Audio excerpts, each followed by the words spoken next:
Hello, and welcome to the Digital Workspace Works podcast. I'm Ryan Purvis, your host, supported by our producer Heather Bicknell. In this series, you'll hear stories and opinions from experts in the field, stories from the front lines, the problems they face and how they solved them, the areas they focused on from technology, people and processes, to the approaches they took that will help you to get to the grips with the digital workspace inner workings.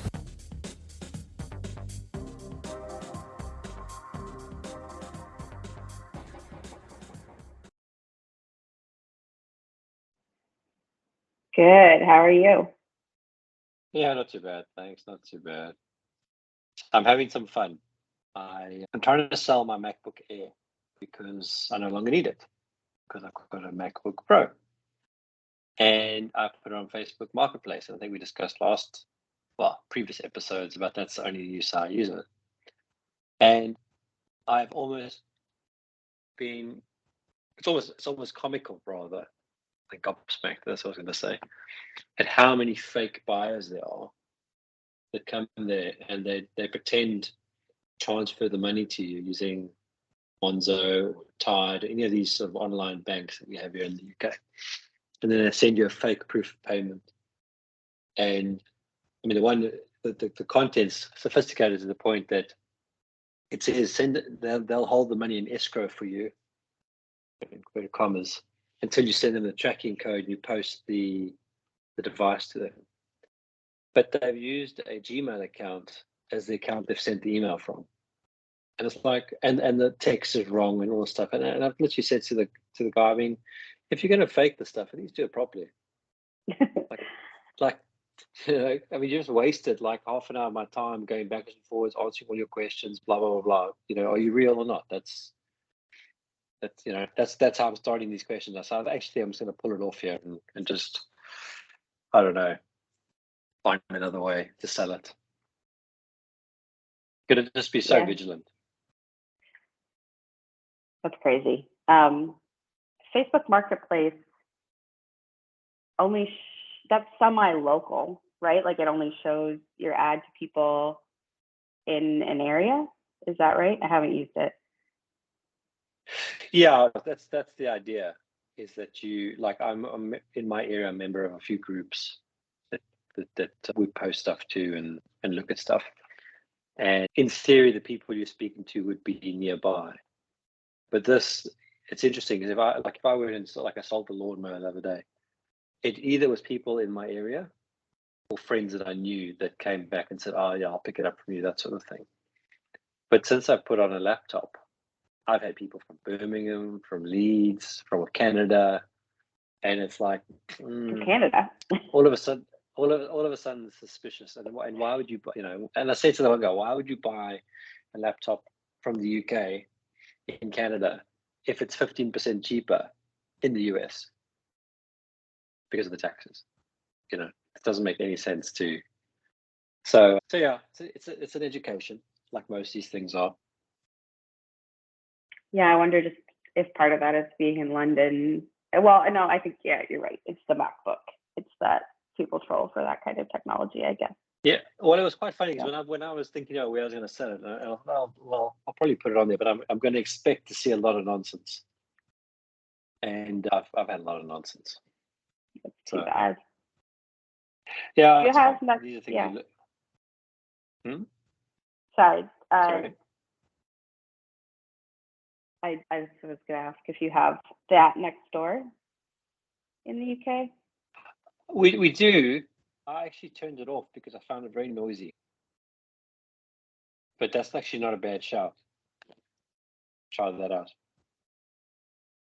It just has that like local selling, but probably less people targeting it for malicious buying. Plus, I think that one will only show, like, I don't know if anyone can search the marketplace. So you might run into similar things there, but could be worth a shot. Yeah. Yeah, I mean, my other option is I'll just go to an Apple reseller or an Apple store and just trade it in and get something else. Which is what I want to do anyway. So, what would you get? What would you get next? Yeah, I'm very keen to get a iPad Mini, the new one, because I've had an old one for years, I mean, I think it's an iPad Mini 2 or a 3 that I only read Kindle books on, because you pretty much can't do anything else on it. It's too slow. Like if I have like an idea to write a task down, it's almost quicker to walk downstairs and get my phone and add the task than it is to load up reminders, the app on that phone, on that iPad. It's that slow. So for ages I've been looking at the iPad Mini, but it's depending what you're spending, it's maybe 400 and 700 pounds. I could buy a Kindle for probably 200 pounds. But what I've been thinking about is I use now that there's been some changes in the recent release of the iOS and the OS, where you can have my iPad next to me like it is now. I'm on the phone with you on my iPad, and I can be on my Mac, and I can literally just take the mouse and scroll all the way across to the left onto my iPad, and I can do something on my iPad and come all the way back. And I never thought I'd actually use that, but I use that a lot. So I'll have like my Apple Notes open, and I'll be typing away. But now I haven't got my keyboard on my iPad at the moment. It's just on my normal reading cover. And I'm looking at my notes on my iPad, and I just want to make a note change. And before I'd have to like open the notes back on my Mac, and now I can just make the edits straight there on my iPad, and they're all in sync anyway. So it's just about making it easy. And if I really need a second screen, which sometimes happens, like if I'm sitting downstairs in the dining room, like I am now, I can just connect my iPad to be the second screen, and that just works. But then the challenge is I'm trying to use my iPad to take notes, but I can't take notes on it if I'm using it as a second screen. So the iPad Mini is at that stage, maturity-wise, where I can use that to take quick notes with my pencil, or draw something quickly, and that's why I'm interested in doing it. So, and then because so my other problem is my iPad Mini 3, for some reason, the Kindle app no longer works. So if I launch it, it just dies. So I've been reading with my iPad Pro in bed, and it's painful because it's I won't say it's double the size, but it's just bigger. And I've noticed that just having it, just the length of reading is that much longer, that you get tired more quickly, and the weight is just that heavier that your wrist gets sore. So that's the other reason, is I want to get back to a nice, small, neat little device, and then my kids can have the iPads, and they've got their YouTube and Netflix and Amazon Prime playing device, which also helps. Yeah, well, it sounds like you figured out a few different uses for it, so justified. Sounds like it's justified. Well, normally before I make a purchase, I really like hold off for at least a month or two.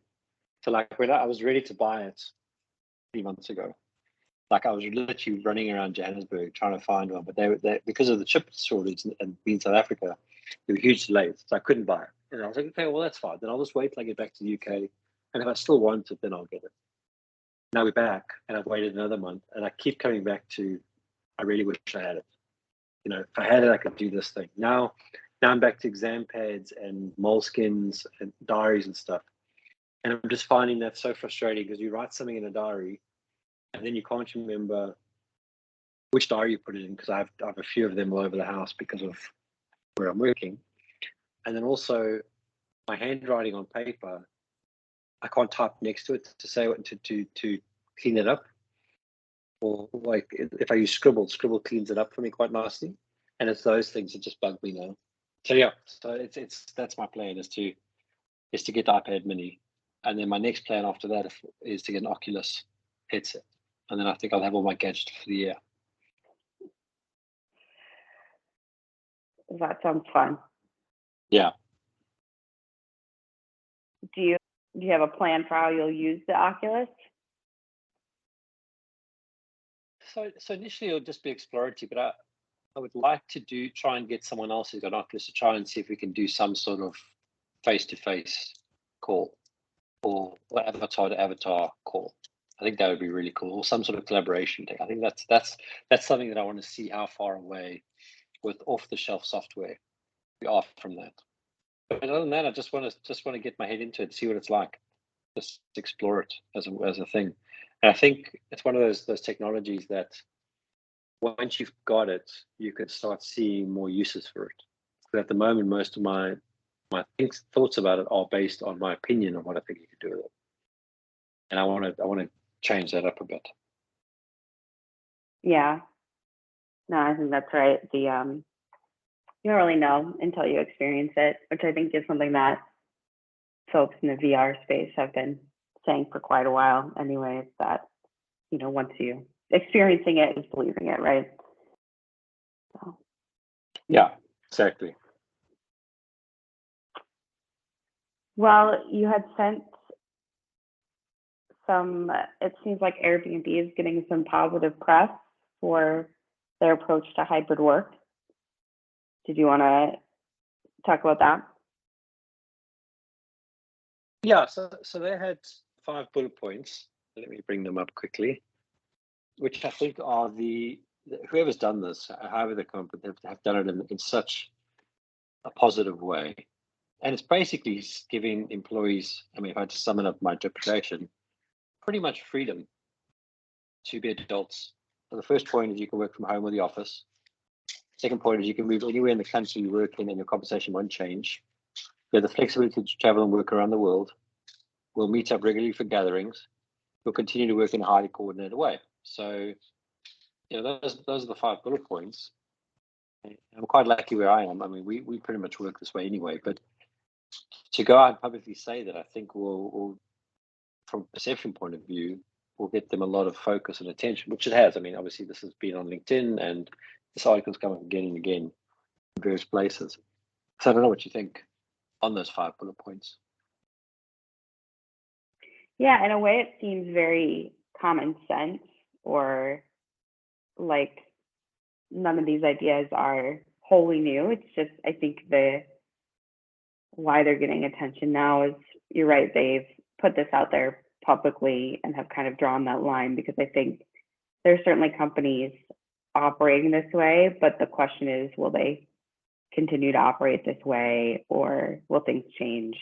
Or there's still, a lot of organizations I think are still sorting through what some of these will look like, right? Even, I guess the one that strikes me is that you can move anywhere in the country you work in and your compensation won't change, because that's been something that we've seen discussed as well, especially, firms in large cities saying, yeah, you can go move out to the country, but we're going to drop your salary as a result. So, but I think in decoupling those things seems like the way of the future.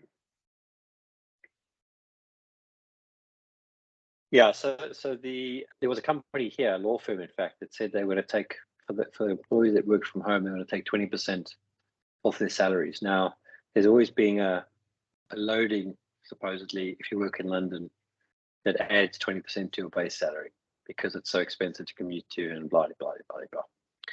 I think from a morale point of view, that'll kill an already, I would say, dubious business, but these are people that are billing by the hour. Starting salaries are pretty high as it is, and you're going to take away 20% of a large number, they'll go somewhere else, and I think that'll decimate that business. And I think that's what this comes down to in a lot of respect. You're paying people not where they live and where they actually work. You're paying them for knowledge and skills, and I think that's what it should be about. So I think this is great. I mean, it was funny. I mean, one of my staff members today was telling a story about how she was talking to one of our new starters, and the new starter was asking if she's going to come to Bangalore anytime soon. And she said, "Oh, I'm actually coming next week." And I was like, "Oh, that's interesting. Are you just going to work from there?" She goes, "Yeah." Like, okay, fine, no problem. It would have been nice to sort of know, but to be fair, I don't really care, because she does her work. She's all about results, and she's originally from there, so you probably assume that she'll have the infrastructure, all the setup there anyway. Now the thing you got to watch for with this sort of stuff, and this is what they sort of say as the 5th bullet point, is we'll still work in a coordinated way. So sure, if you want to work if you would like this lady's going from Europe to India, if you want to do that, that's fine. But then your work doesn't suffer. I mean, we did this a lot in South Africa. We would go away down to the coast, or we'd go to the bush, and I would work to the point of getting my work done, and then we'd enjoy where we were. And I think that's perfectly fine. I think that's what they're saying here, which I think is pretty mature.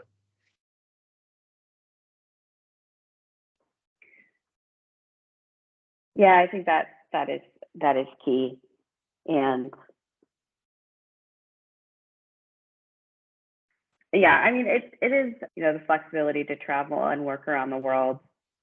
It's, the nice part of that is that in the like traditional work model, right, you work until you're 65 or however old, and then you retire, and then that's your chance to travel around the world.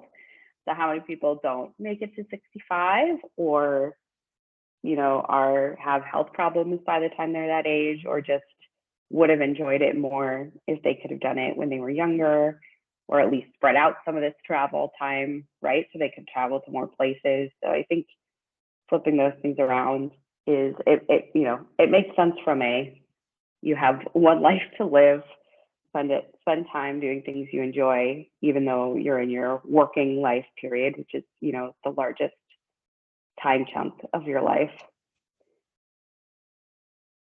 Yeah, well, that's what I mean. If you read the 4-Hour Workweek, that's what it was all about: mini retirements and getting out and doing those things. And you're right. I mean, a lot of people, you're almost conditioned that you've got to work your whole life and then go on and then use your retirement to go on vacation. And if you read any of the press at the moment here in the UK, there's a huge thing about cost of living, and people are saying that their pensions won't be enough when they get older if the costs keep going that route. And that is one of your challenges, is you need to honestly save. Now, we talked about some of the products that are available, and nowadays you can find many ways to save and to invest, all the rest of it.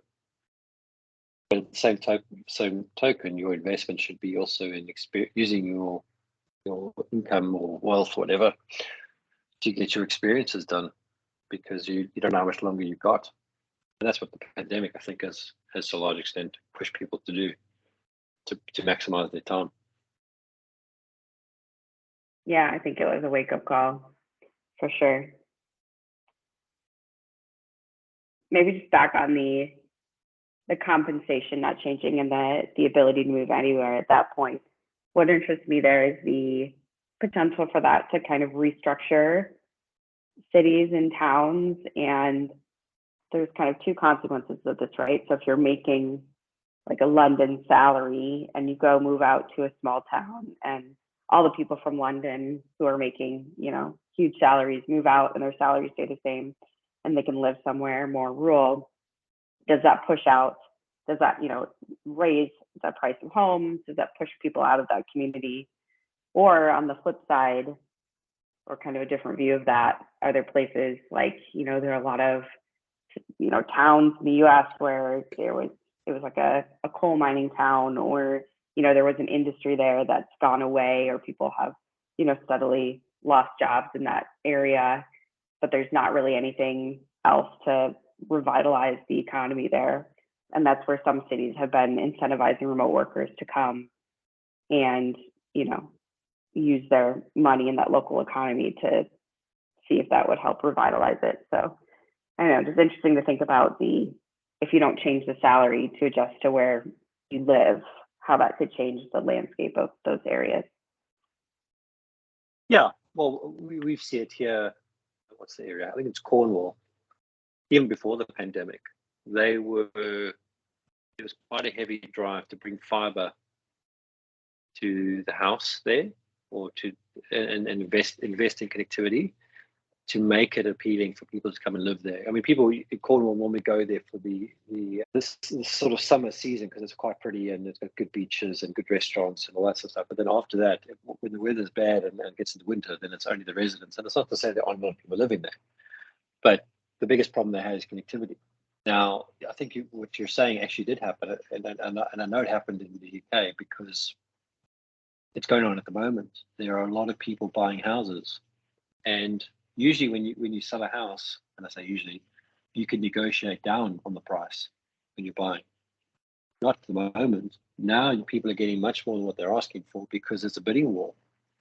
And there's such a shortfall of stock, especially in the 3-bedroom range, because that's what most people are looking for because of what happened during the pandemic and getting out of London and also now having this ability to work from home and to not be in the office every day. They want to have the space. In fact, I've got a friend, we were talking about this last week, and I mean, he lives right in the center of London. And yes, he likes it because he can walk to work, and he likes it because he's, got the London vibe. But he's scared of another lockdown. And even if it's not in the next year or two, or it's, there'll be some other disease that'll come along or some other thing. And he wants the space because it's, 2 of them and a dog, and he didn't want to get in, and he lives in an apartment. And, he had some good points about being close to the office and talking face to face and all those things. And I said to him, well, you can still get that. You just commute an hour each way instead of or 2 hours each way. You just don't do it every day. That's the difference. And I have a very nice lifestyle where I live because we set up routine-wise to do certain things because now we have the time because we're not trying to catch a train every early in the morning and get home for dinner and bath time and all that sort of stuff. Our kids see us and all that kind of stuff. So, it'd be very hard to trade that sort of thing up for a new role where you have to be in the office 5 days a week or you're forced into an office. Yeah, I mean, it ultimately takes up more time. It turns the 40-hour work week and adds, another 10 hours of commute time on top. So that's pretty significant. Well, I mean, that's what my wife and I are discussing. I mean, you could sit, if you get on a train, you could sit and work there. Yes, there's Wi-Fi, you've got connectivity, you've got a laptop, you can do your stuff. But you're still stressing about getting to the station, getting your ticket, getting on board. That's decisions you're making that fatigue you. Then you're on your way in. Then you're going to navigate London. So you're losing all this time to get to a meeting for an hour for someone to talk to you face to face because they want to meet you face to face. Now, I'm not saying there's no value in that, but if that's all the reason you're going in, now you're going to come all the way back out again. That's another hour and a bit to come back, and it just doesn't feel worth it in some sense. Unless now you want to try to stack your day with as many things as you can in a row to make that time valuable. Yeah. And I find it bizarre that there are people pushing for it. And the technology makes it doesn't solve all the problems, but it solves so many problems that the problem of not doing face to face is almost, in some respects, less important because you get so many other benefits. Yeah, I mean, that's true. We keep seeing productivity go up and up, and a lot of that is due to technology. I mean, shared files, cloud docs, personal computers. It's efficient. Yeah, well, exactly.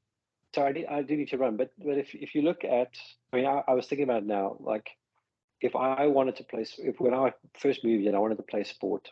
I had to play sport right next to where I either commuted to or right next to where I lived because there was no time to go further than that. It had to be within walking distance and all that sort of stuff, which limits your options dramatically. And because we're at home all the time, and I'm not saying working at home is the only option. I mean, you can work in a satellite office that's near your house and commuting all the way to a central location, or you could do one of these shared working spaces or whatever it is. If you don't want to work from home per se. But because you're not commuting and wasting a lot of time commuting and getting very far from where your life is, you can actually start investing in your communities. And this is what you were saying in another way. My cousin lives down the road. He goes for a beer at the same pub every Thursday. Okay, fair enough. He works in the area and all the rest of it. But the houses we've lived in the UK for 10 years, we've never built any relationships in our community because we've always been in London. And when you come home, then what you do is you basically on the weekends you get out of where you live to go and explore. So you actually have nothing in that area that holds you in there. But now because you're spending so much time in your home area, you start having friends, you start having social circles. Your kids start, if you've got kids, they start getting involved in stuff. it makes it more fulfilling in a lot of respects. Thank you for listening to today's episode. Heather Bicknell is our producer and editor. Thank you, Heather, for your hard work on this episode.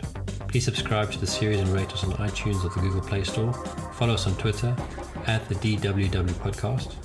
The show notes and transcripts will be available on the website www.digitalworkspace.works. Please also visit our website www.digitalworkspace.works and subscribe to our newsletter. And lastly, if you found this episode useful, please share with your friends or colleagues.